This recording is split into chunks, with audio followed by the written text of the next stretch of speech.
Farm information bureau കാർഷിക വാർത്തകളിലേക്ക് സ്വാഗതം. വാർത്തകൾ വായിക്കുന്നത് അനുമോൾ. പ്രമുഖ സ്വാതന്ത്ര്യ സമര സേനാനിയും കവിയുമായ ശ്രീ ടി സുബ്രഹ്മണ്യൻ തിരുമുമ്പിന്റെ ഭവനം ആസ്പദമാക്കി കാസർഗോഡ് വികസന പാക്കേജിന്റെ ധനസഹായത്തോടെ RS പീലിക്കോടിൽ തിരുമുമ്പ് കാർഷിക സംസ്കൃതി പഠന കേന്ദ്രം എന്ന പേരിൽ ഏകദേശം 10 ഏക്കർ സ്ഥലത്ത് തയ്യാറാക്കിയിരിക്കുന്ന അഗ്രി ടൂറിസം സെന്റർ സമർപ്പണം ജനുവരി 16 രാവിലെ 10 മണിക്ക് നടത്തുന്നു. വിജ്ഞാന വ്യാപന വിഭാഗം പ്രോജക്റ്റിന്റെ ഭാഗമായി RS പീലിക്കോട് ഇതിനിടെ ആരംഭിച്ചിട്ടുള്ള ഉത്തര കേരളത്തിലെ ആദ്യത്തെ ഡ്രൈക്കോഗ്രമ പ്രൊഡക്ഷൻ യൂണിറ്റിന്റെ ശാക്തീകരണ പരിപാടിയും അന്നേ ദിവസം നടത്തുന്നതായിരിക്കും. പരിപാടി തൃക്കരിപ്പൂർ MLA ശ്രീ M രാജഗോപാലന്റെ അധ്യക്ഷതയിൽ കൃഷിവകുപ്പ് മന്ത്രി P പ്രസാദ് ഉദ്ഘാടനം ചെയ്യുന്നതാണ്. വയനാട് ജില്ലയിലെ അമ്പലവയൽ പ്രാദേശിക കാർഷിക ഗവേഷണ കേന്ദ്രത്തിൽ വെച്ച് അന്താരാഷ്ട്ര പുഷ്പമേള പൂപ്പൊലി 2025 ജനുവരി 1 മുതൽ 15 വരെ നടത്തപ്പെടുന്നു. ഇതോടനുബന്ധിച്ച് കാർഷിക പ്രദർശനം, സെമിനാറുകൾ എന്നിവ ഉണ്ടായിരിക്കുന്നതാണ്. കാർഷിക സർവകലാശാല, കാർഷിക കോളേജ് വെള്ളാനിക്കരയിൽ നേത്രൽ ടിഷ്യൂ കൾച്ചർ തൈകളും കുരുമുളക് തൈകളും വിവിധ ഉദ്യാന ചെടികളും വിൽപ്പനയ്ക്ക് തയ്യാറാണ്. ബന്ധപ്പെടേണ്ട നമ്പർ 9048178101 അല്ലെങ്കിൽ 9747154013.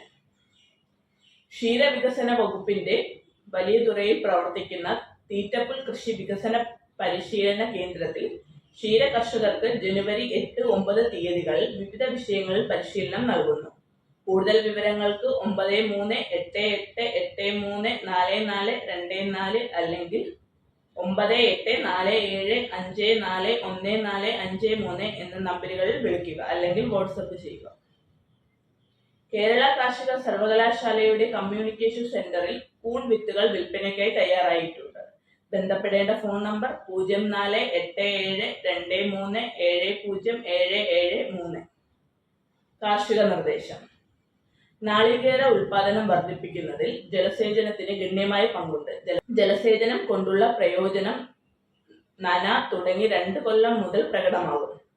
തൈത്തെങ്ങുകൾ പെട്ടെന്ന് കായ്ഫലം തരുന്നതിനും പൂങ്കുലകളിൽ കൂടുതൽ പെൺപൂക്കൾ ഉണ്ടാവുന്നതിനും മച്ചിങ്ങ പൊഴിച്ചിൽ നിയന്ത്രിക്കുന്നതിനും നാളികേരത്തിന്റെ വലിപ്പം കൂട്ടുന്നതിനും ജലസേചനം കൊണ്ട് കഴിയും. ഒരിക്കൽ നന ആരംഭിച്ചാൽ ആ തോട്ടത്തിൽ തുടർന്ന് എല്ലാ വർഷവും നനയ്ക്കുവാൻ ശ്രദ്ധിക്കണം. നനയുള്ള തെങ്ങുകൾക്ക് കൂടുതൽ തവണകളായി വളം ചേർക്കാം. ജലസേചന സൗകര്യമില്ലാത്ത തെങ്ങിൻ തോപ്പുകൾ പുരയിട്ട് ഈർപ്പം നിലനിർത്തണം. തെങ്ങോലകൾ ഉപയോഗിച്ചോ തൊണ്ട് മലർത്തി അടുക്കിയോ ചപ്പുചവറുകൾ ഇട്ടോ ഈർപ്പം സംരക്ഷിക്കാം. പുതുതായി നട്ട തെങ്ങിൻ തൈകൾക്ക് തണൽ കൊടുക്കണം. തെങ്ങോല, വാഴത്തട എന്നിവ ഉപയോഗിച്ച് മണ്ണിരയുടെ സഹായത്താൽ നല്ല മണ്ണിര കമ്പോസ്റ്റ് ഉണ്ടാക്കാം. ഈ കമ്പോസ്റ്റ് നൽകുന്നത് വഴി തെങ്ങിന് നൽകുന്ന രാസവളങ്ങളുടെ ഗണ്യമായ ഒരു ഭാഗം കുറയ്ക്കാൻ സാധിക്കും.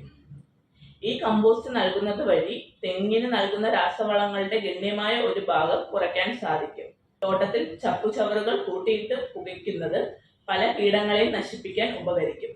കാർഷിക വാർത്തകൾ അവസാനിക്കുന്നു. നന്ദി.